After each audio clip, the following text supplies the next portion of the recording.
एक छोटे से गांव में आलिया अपने दादा के साथ रहती थी। वो एक ज़हीन और बहादुर लड़की थी। इनका गुजर बसर इन कदीम सिक्कों के जखीरे पर था जो दादा ने बरसों की मेहनत से जमा किए थे।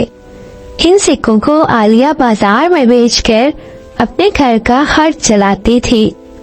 दादा हमेशा कहा करते थे, बेटी ये सिक्के ना सिर्फ हमारी जिंदगी का सहारा है बल्कि ये हमारी अमानत भी है, इनका खास ख्याल रखना। एक दिन दादा ने आलिया को चंद नायाब सिक्के दिए और कहा, इन सिक्कों को शहर के बाजार ले जाओ, वहाँ अच्छी कीमत मिलेगी, लेकिन याद रखना इनका ध्यान रखना बहुत जरूरी है।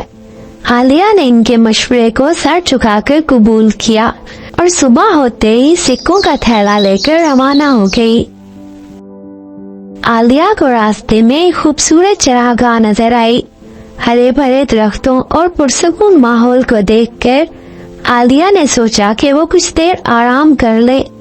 उसने अपना थैला एक दरख्त के नीचे रखा और पानी पीने के लिए करीबी नदी की तरफ चली गई, लेकिन जब वो वापस आई तो थैला गायब था।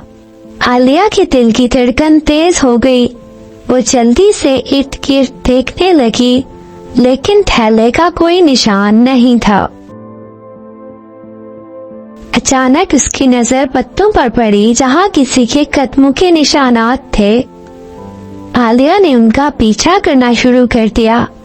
कदमों के निशान उसे जंगल की गहराइयों में ले गए। जंगल के दरमियान उसे एक पुरानी झोंपड़ी नजर आई। झोंपड़ी से धुआं निकल रहा था और अंदर से हल्की हल्की रोशनी आ रही थी। आलिया ने झिझकते हुए दरवाजा खटखटाया। दरवाजा खुला तो एक बूढ़ी औरत नमूदार हुई। उसके चेहरे पर चूड़ियां और आंखों में लालच की चमक थी। आलिया ने फौरन कहा, मेरा थैला जिसमें नायाब सिक्के थे यहाँ लाया गया है, बराए करम वो मुझे वापस दे दें। बूढ़ी औरत ने कहकहा लगाया और कहा, ये सिक्के अब मेरे हैं, लेकिन अगर तुम इन्हें वापस चाहती हो तो तुम्हें मेरी मदद करनी होगी। आलिया ने कहा, आपकी कैसी मदद? बूढ़ी औरत ने अपनी झोंपड़ी के बिस्तर की तरफ इशारा किया और कहा, ये बिस्तर खराब हो चुका है, अगर तुम इसे मुरम्मत कर दो और झोंपड़ी की सफाई कर दो तो मैं तुम्हारे सिक्के वापस कर दूंगी। आलिया ने काम शुरू कर दिया।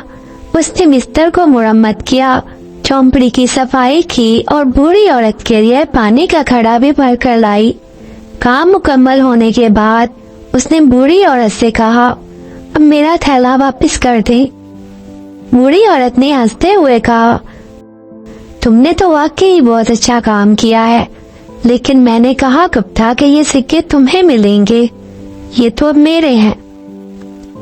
आलिया हैरत से बोली, आपने वादा किया था। इसके बाद बूढ़ी औरत जल्दी से थैला उठाकर झोंपड़ी के पीछे एक और रास्ते से भागने लगी। आलिया ने फौरन उसका पीछा किया।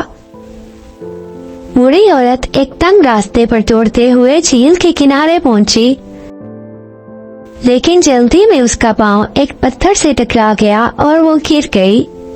थैला उसके हाथ से छूटकर झील के पानी में जा गिरा। बूढ़ी औरत ने चीख कर कहा, मुझे बचा लो, मैं झील में गिरने वाली हूँ।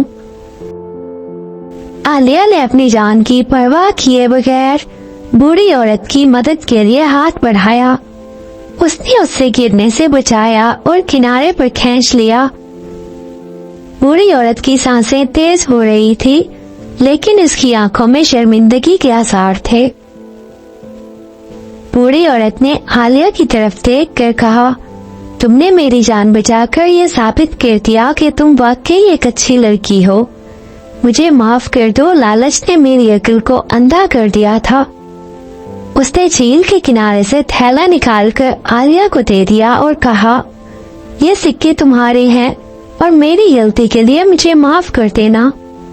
आलिया अपने सिक्के लेकर गांव वापस आई। दादा ने उसे गले लगाया और कहा, बेटी तुम्हारी बहादुरी और नेकी ने साबित कर दिया कि बुराई पर नेकी हमेशा गालिब आती है। اس واقعے کے بعد عالیہ کا گاؤں روشنیوں اور خوشیوں سے بھر گیا اور لوگ اس کی کہانی کو مثال کے طور پر سنانے لگے.